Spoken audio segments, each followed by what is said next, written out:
Ben le bonsoir à vous autres tout. Alors, je suis un besse, je le précise tout de suite. Il m'a suffi que de deux, comment dirais-je, insectes, si je puis dire, pour trouver l'endroit où il se cache. Vous voyez, ici présent, une prairie. Avec, vite fait, ma ruche, là-bas. Donc j'ai remarqué déjà depuis quelque temps qu'il y avait quelques frelons européens qui se baladent là dans toute la prairie, tout là. Donc quelques-uns qui se baladent comme ça. Puis j'ai levé la tête à un moment, je ne sais pas pourquoi, me demandez pas, vers ce sapin là.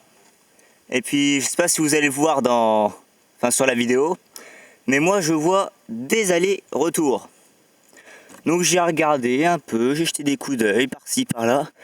Et vous voyez cet arbre là, celui-là, arbre mort. Et ben, regardez. Regardez ce qui va s'y cacher. Attendez un peu. Hop.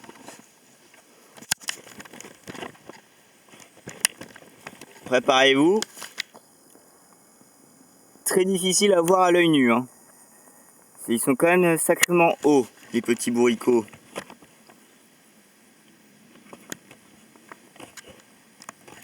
Alors pour ceux qui ont de bons yeux, ils peuvent déjà voir... il est où mon doigt?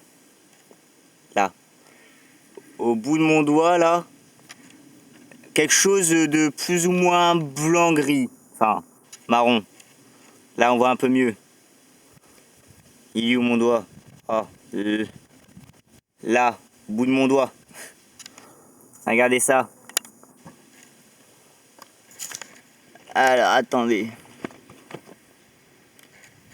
Que je leur situe. Là. Voilà. Allez, regardez où est-ce qu'il s'est caché, le petit nid. Bien tranquille, hein. Donc l'arbre, il est à peu près d'un diamètre d'un ballon de foot, à peu près. Il y a des trous tout le long de l'arbre. Donc j'ai aucune idée de la grosseur que le nid pourrait potentiellement être.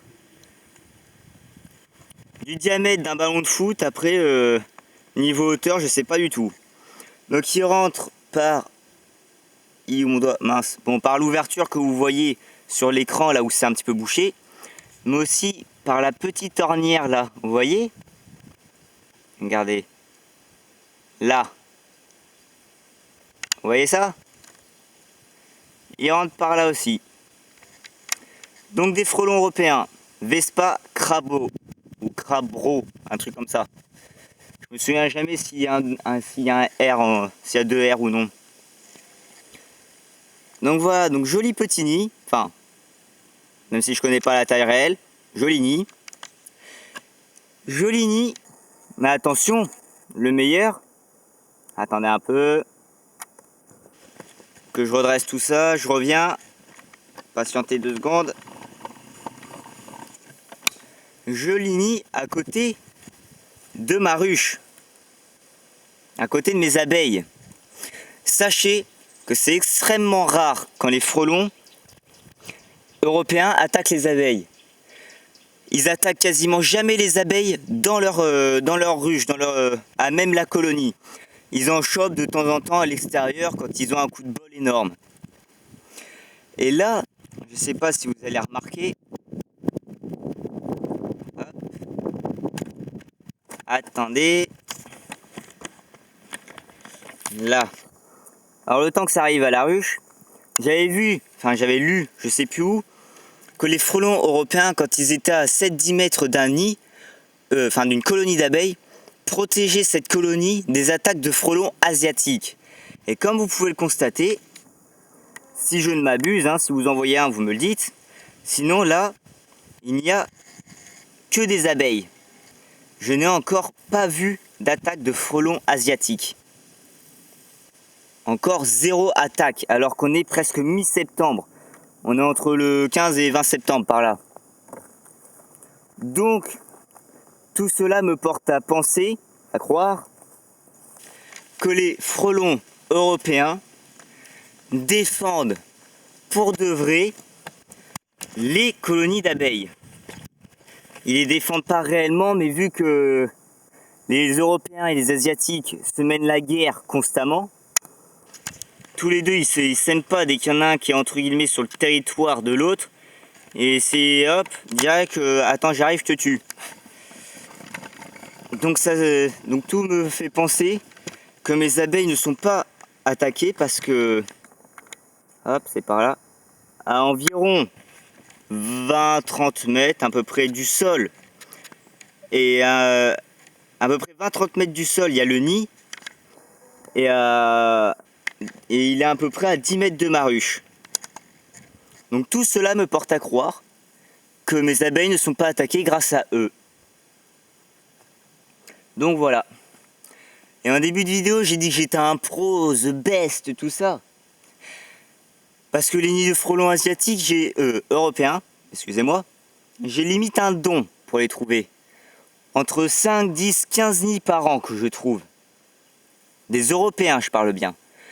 Malheureusement, des Asiatiques, j'en trouve entre 1 et 5 par an.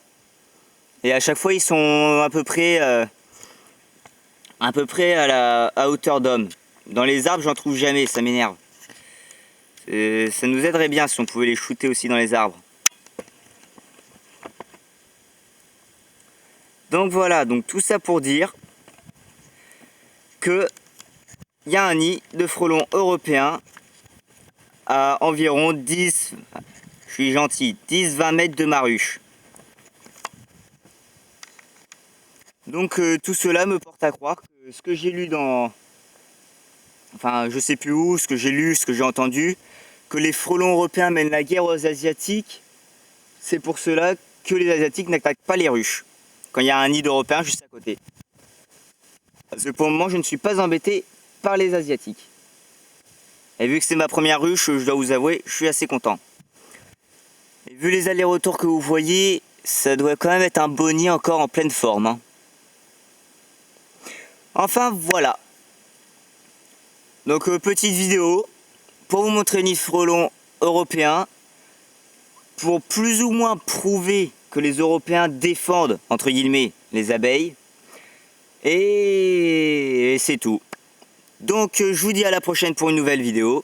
Allez, ciao, environ dans 2 semaines.